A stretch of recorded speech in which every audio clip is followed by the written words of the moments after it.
Welcome EDGE students to Grounds for Sculpture. I'm Nancy Schomburg. I'm Manager of Volunteer Services here, and we're absolutely thrilled to have you at Grounds for Sculpture on such a pretty day and to be able to share our sculpture in our gardens with you. Thank you so much for coming.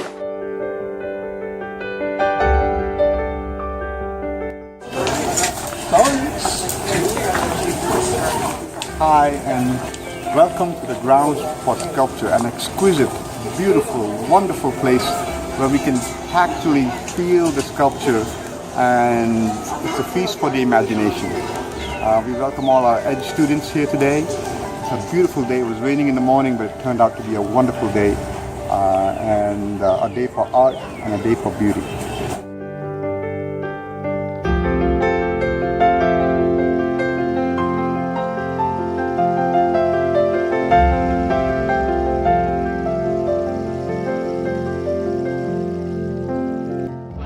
Well, Grounds for Sculpture started in 1992, and I started volunteering here not long after that. I started volunteering in 1994, but it was started by Seward Johnson, and he is the grandson of the founders of the Johnson & Johnson Pharmaceutical Company, the company that makes Band-Aids and other things like that, Tylenol, a lot of products like that.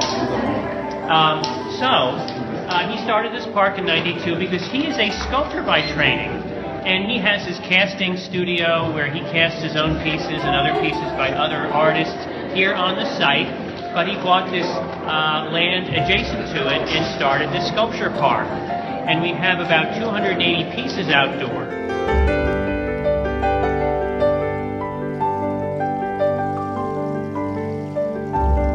Where the Johnsons, yes, they had money founded from Johnson & Johnson. They worked and they earned that, and it's been passed down.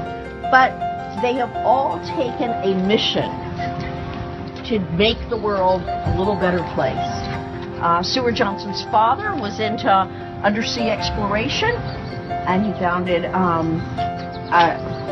harbor branch that did deep sea exploration. They were the first ones to go deep into the Marianas Trench and learning about deep sea life. Seward's, of course, has been art, and he has fostered many sculptors to get started. He's inspired people, and he continues to inspire people today with his artwork here.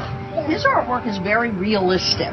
We're going to do some comparisons today with realism and abstract and see some of both. In fact, that's where we're going to start. His are all very realistic, and that's something people love about them. He has 3 series. One of them is where he's taken a painting and made a sculpture from it, which is just wonderful because you can't get much feel for something with a painting. But with a sculpture, it's 3-dimensional. You can walk into it. You can be a part of it. You can touch it. You can get a sense of everything that it is, much more than a painting. So he's taken these impressionist paintings and made sculptures out of them, and tells people, please touch it, please become a part of it.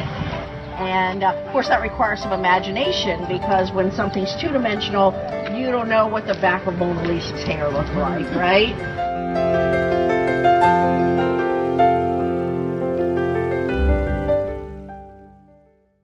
One of our sculptors here on site is the model. His name is Aughton Wright. And he actually has a sculpture in the pond behind us. You can't see it because of the bushes. And he calls this Aughton's Advanced Artistic Awakening. I'm not sure what's behind that, but you never see Aughton in a suit. Aughton's usually in paint-covered t-shirt and jeans, and here he is in a suit with a briefcase. So maybe that has something to do with it.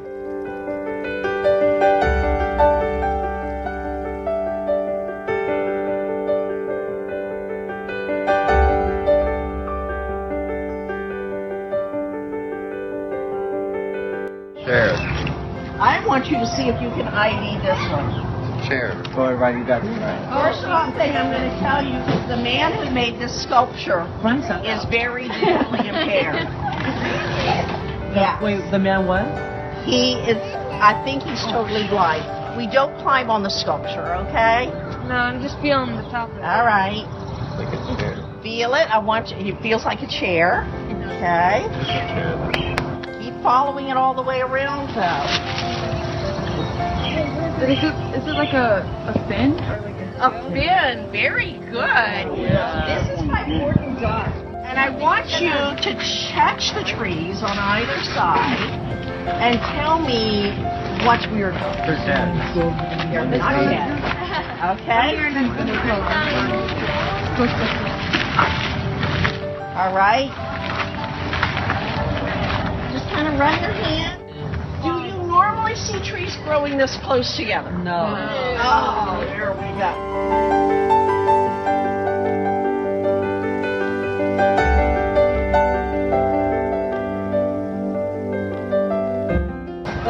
Well, it's very smooth, and it looks Not very necessarily. red. And I'm not quite sure what it is yet. I'm not going to give it away. No. That'll ruin the game. Yes, sir. Albert Einstein, the most beautiful experience one can have is the mysterious. It is the fundamental emotion that cradles true art and true science.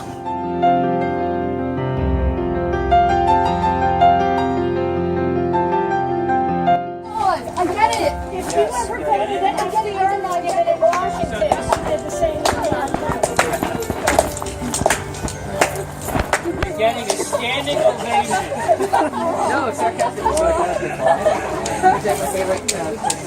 So impressions, red line, and you can touch this piece too.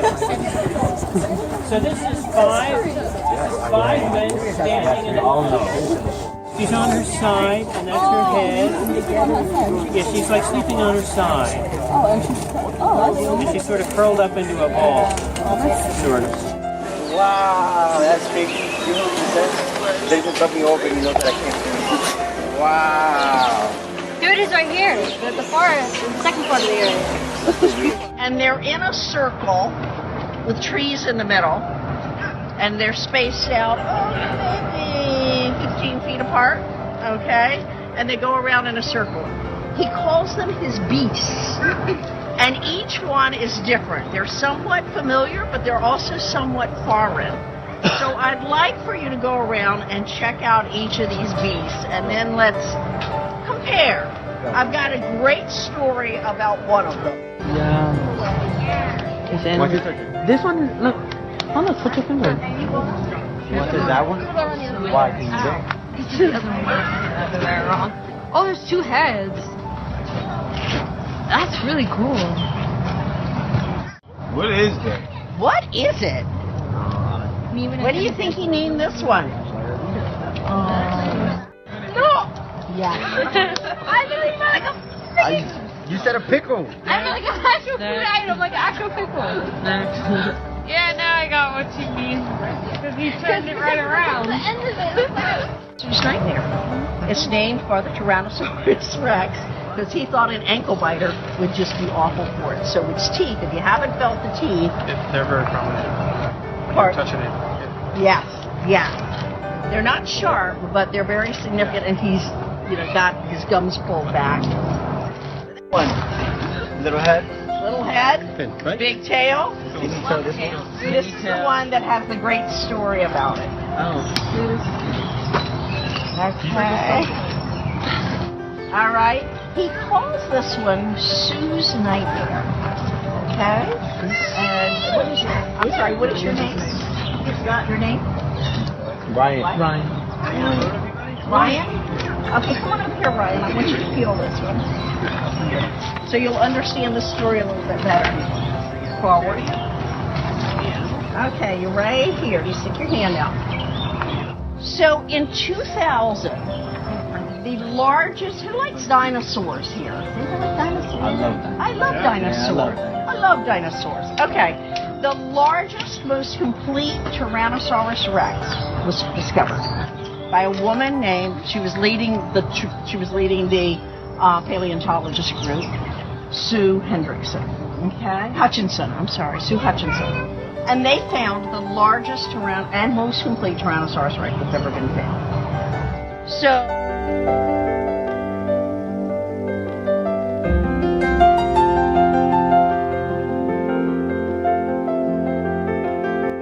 Here we are at the entrance of the Forest of the Subconscious. that's what art does to you. This quality to touch the heart and the mind. It forces us to rely intuitively on our knowledge base, our past experiences, and even our imaginations in a reaction to what we feel and see.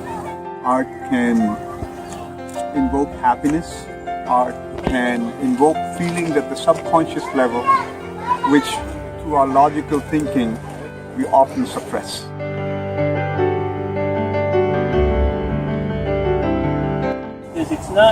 It's not realistic, but it's called the Bathers, and it's made out of cast bronze and it's hollow. Anybody thinks they can guess how this sculpture is made? Very different. And I don't need to know. Metal. Name me one Mexican that you know Hollow. The dirty ones. The one that has a beard like this? No Mexicans have beard like this. Is it metal? What's his name? Maybe he's just telling you this. Yeah. You can feel the bronze piece, and it's got a lot of open space, and it's got a lot of cast bronze. With plants growing out of the bottom of it, which is up at the top. Yeah. And around here, there's a ladder going up there. So, nature's folly. If you come forward here, you'll see that the house is sitting on the point.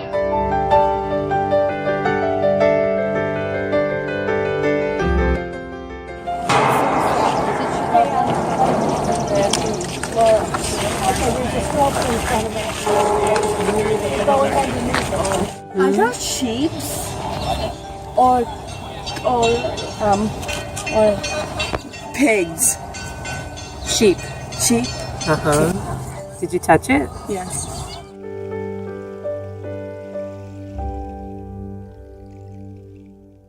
I like all of them have something familiar, but yet at the same time they're imaginary. Yeah. Like if you come on down here to your right, John.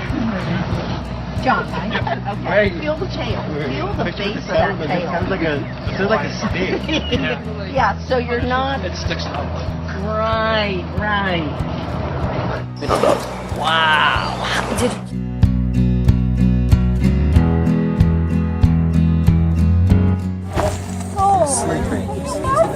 Why? He needs a Snickers. It's not real. He's not himself.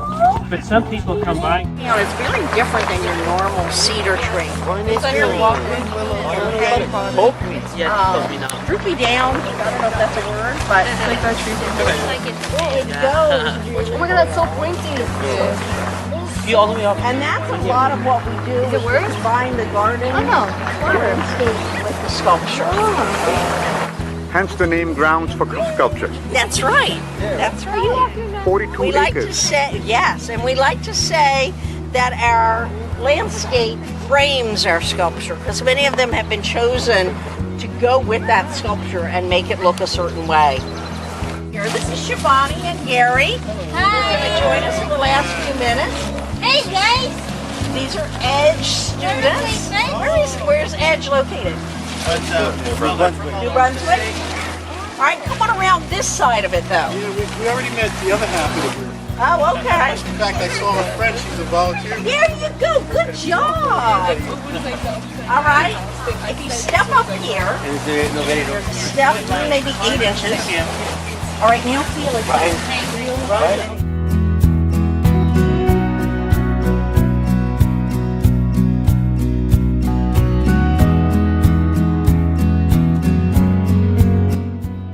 Van Gogh, it is good to love many things, for therein lies the true strength. And whosoever loves much, performs much, and therein lies real accomplishment. And you can feel the horse's head on this side over here. And the horse's head is carved, and the general is high up. He's probably about 10 feet tall. Do you know who the general is? It's supposed to be a General Gomez from native Venezuela. And it's funny because she didn't like the totalitarian regime in Venezuela, and she made this general from Venezuela, General Gomez, she made him look like Stalin from Russia.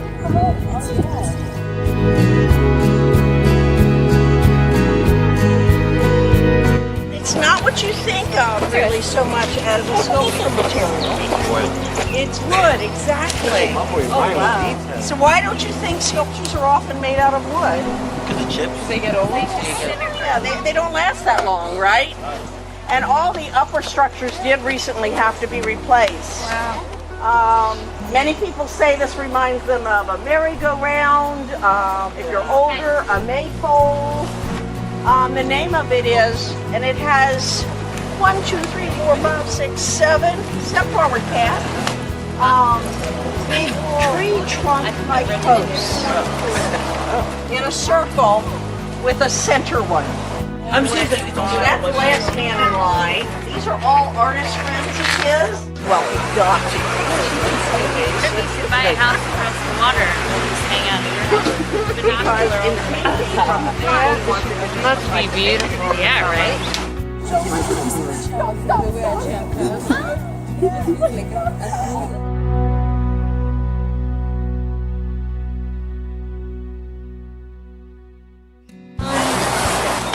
tell me about this part here. Deal.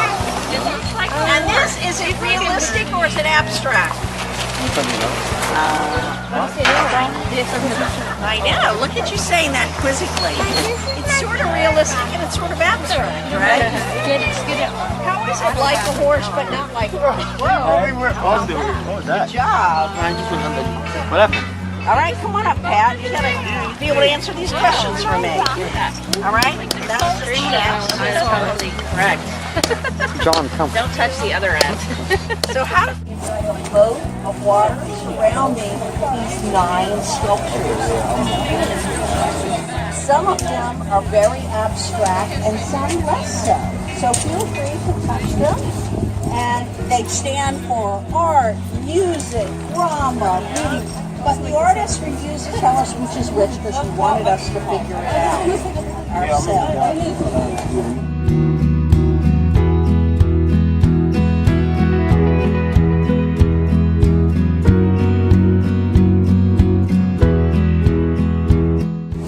If we citizens do not support our artists, then we sacrifice our imagination at the altar of crude reality, and we end up not believing in anything and having worthless dreams. Jan Marshall. Some nice horse work here. Today we've come to Grounds for Sculpture, one of the many Edge trips we've done this year. It's a really wonderful opportunity for them to get out, and it's all hands-on. We can touch the horse, we can touch all the sculptures here. So it's a really good opportunity for everybody to be outside and socialize, explore a bit, and discover some of the wonderful sculptures that are here. My name is Pat McKenna. I am the Edge Program Manager, and we are just now wrapping up our 2nd year of the Edge Program and looking forward to the 2017-2018 year coming up.